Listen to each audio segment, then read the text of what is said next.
there's a big oopsie. Let's fix it, okay? Well, hello all you wonderful people. Couple new things here. I've got something I'm adding to the boat, which is not that big of a deal, but it's basically a cover for my new Helix 7. Very simple installation. I just wanted something to cover it up. This was like, I want to say $22 on Amazon. It's got inside, I don't know if you can see it or not, there are actually indentations for all the buttons and gauges and all that stuff that go on the motor. And it simply is to protect it. Just goes over like that. Very simple. Just fits right over like that. So it does come with two straps that I'm able to lock this on, so when I'm traveling, I just wanted something to kind of give it some protection while I'm driving. Now I don't know, you know, it'll only protect the front of the front, but you know, I thought that's better than nothing, I guess, because if you read these about these online, it says that basically not for traveling, that they'll blow off. And that's why I got this one that has the straps, and it just simply, you put it over and it just straps right down on top and it locks it on. There's another one for the other side. You just put it under, stretch it, they're elastic, and so it just locks through like that, and then it locks down on itself, and that will, at least to some degree, give my Helix a little bit, at least to screen itself some protection. It says protect them from sun, wind, whatever, rain. And the reason I wanted this one that was that heavy-duty rubber substance is because I wanted something that would protect it from the rain. Neoprene would obviously absorb the rain, it would dry off, but this would actually keep the rain off of the unit. And so I got caught in a rainstorm last trip, and I know these things have to be made to be at least water resistant, but I thought I'd like to have a cover to put on it to keep that water off of there. Now the other thing I have to do, thanks to being a newbie, is I have to replace my trolling motor prop.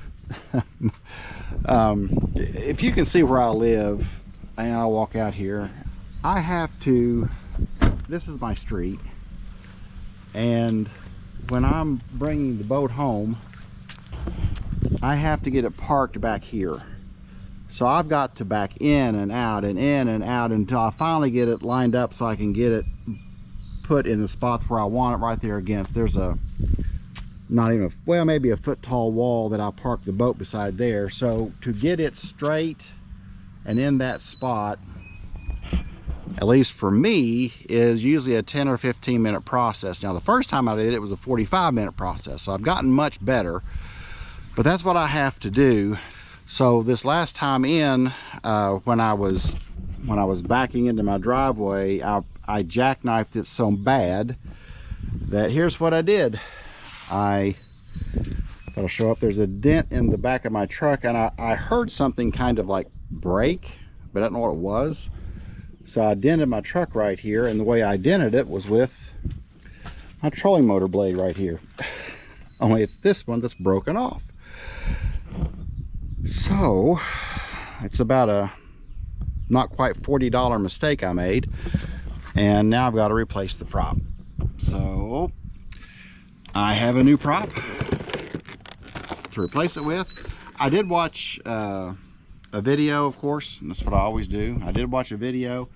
Doesn't look to be too much of a process. Now I'm saying that out loud and I'm the one doing it, so sometimes it turns into a very difficult process. Well, I'll just show you what I'm doing. I'll just go step by step. So what you'll need is this is the, so you can see it or not, the Minn Kota. It's a weedless wedge 2, and this is for my Terrova 80, and I have to have the MKP 33, which is part number, see if you can see it or not. Yeah, you can see the part number there. That is appropriate for this trolling motor. And what I did, I went on Amazon. Actually, I went on the Minn Kota website, put in the model number, or I think actually the serial number of my trolling motor, and then it told me what I needed. So that's easy to do. You'll need a flathead screwdriver, and for my motor you'll need a 9/16 crescent wrench. I watched the Minn Kota video about it, and the guy there said you'll need a 1/2 inch, but again, that's going to depend on your actual trolling motor. So I'm trying to figure out how I can video this for you. So what you see here, this is something I would not have known had I not watched their video. Nothing like a good close-up of an old dude's face. You can see in there, you see the flathead screwdriver right here fits in that. Now, the guy explains that is not a screw. That is part of the shaft. You use the flathead to hold this steady while you take the crescent wrench and screw it off. So I can't hold the camera, hold the screwdriver, and screw this off. So what I'm doing, I'm just showing you what I'm going to do. I'm going to take this, and then I'll simply loosen this, but I'll use this flathead screwdriver to hold this shaft and hold the propeller steady so I can screw it off. So let's do that now. I'll put that right there. All right.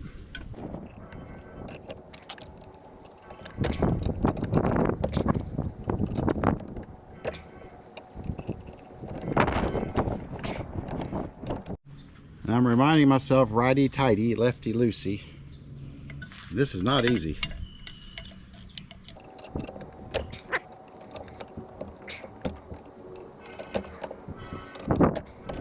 You know what? Screw that screwdriver. Just hold the prop with your hand. Lord, that was almost impossible.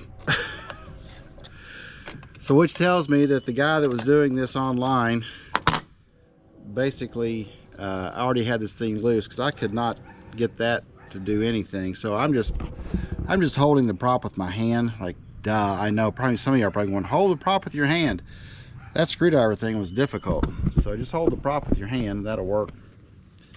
Now I'm taking off the prop, unscrewing the nut, and you can see right there, that's where I was trying to use that flathead screwdriver, and it actually chipped out a couple times just trying to hold it tight.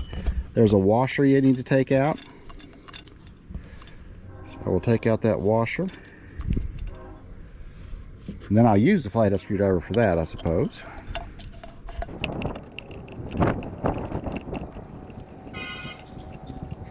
There's the washer, there's the nut, and then this should just rock off of here. There it is. All right, so there's my broken prop. Now there is a prop shear pin and stuff in here. Of course, that's fine because I did not shear anything. I simply I backed up and I was way too aggressive in my turn. So now I'm going to take the propeller out of here, and this comes with, let's see here, so it comes with a nut, which are very hot right now, and also a new pin. Now what I'm going to obviously save these two things just in case I need them, but for right now I don't. And all you have to do, and I hope you can see in there, let's use the sun. Oh man, that's hotter than crap. You can see right there, you've got the two sides for the pin. So I need to make sure when I put my motor on, I match up to the pin. You want that pin to be in the center. And that's just to save the shaft, I'm sure, because I know my my Old Town pedal drive has a pin like that around the propeller. So just in case it gets bound up, it won't break the whole shaft. It's a safety feature. So I'm going to make sure I get my prop lined up correctly on that pin here. I'm going to fit it over, and it went right on.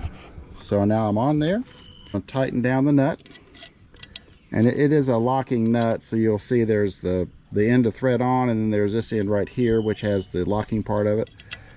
I'm going to thread that on, tighten it down until I have to use the crescent wrench. Now I'm going to have to hold the prop again, so you can see what I've done. Now I'm just going to tighten this down, so let's do that.